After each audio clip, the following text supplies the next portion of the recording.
Je suis affamé, a posté Sinéad O'Connor sur Twitter ce jeudi. La chanteuse de 53 ans s'est confiée sur le réseau social concernant son agoraphobie qui l'empêche de sortir faire les courses.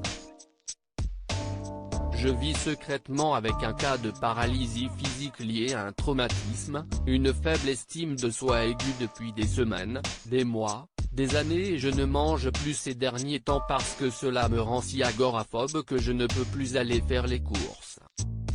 Un message concernant pour les followers de la chanteuse. Sans tarder, ils sont nombreux à avoir réagi, chacun proposant son aide comme il le pouvait.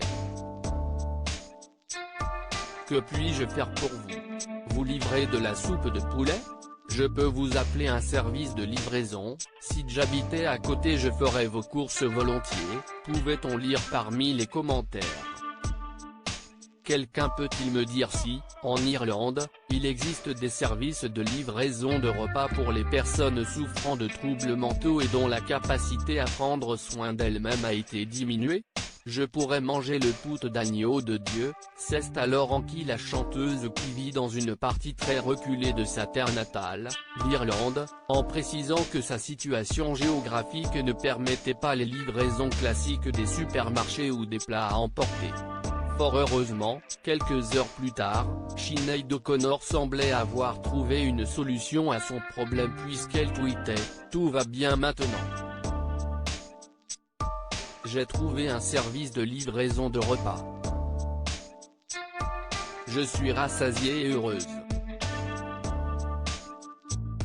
Ces messages remarqués sur les réseaux sociaux l'interprète de Nothing compare de une n'est pas à son premier message remarqué sur les réseaux. Un de ses posts les plus commentés remontant à 2018, où, alors récemment convertie à l'islam, Sinéad O'Connor avait annoncé qu'elle ne souhaitait plus jamais passer de temps avec des blancs.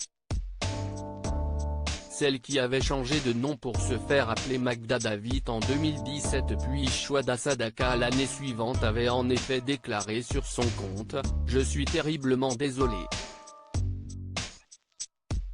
Ce que je m'apprête à dire est si raciste que j'ignorais que mon âme pourrait un jour penser quelque chose de pareil.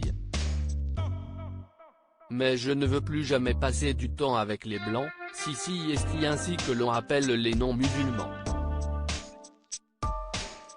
Plus jamais, pour n'importe quelle raison que ce soit, avant de conclure, ils sont dégoûtants.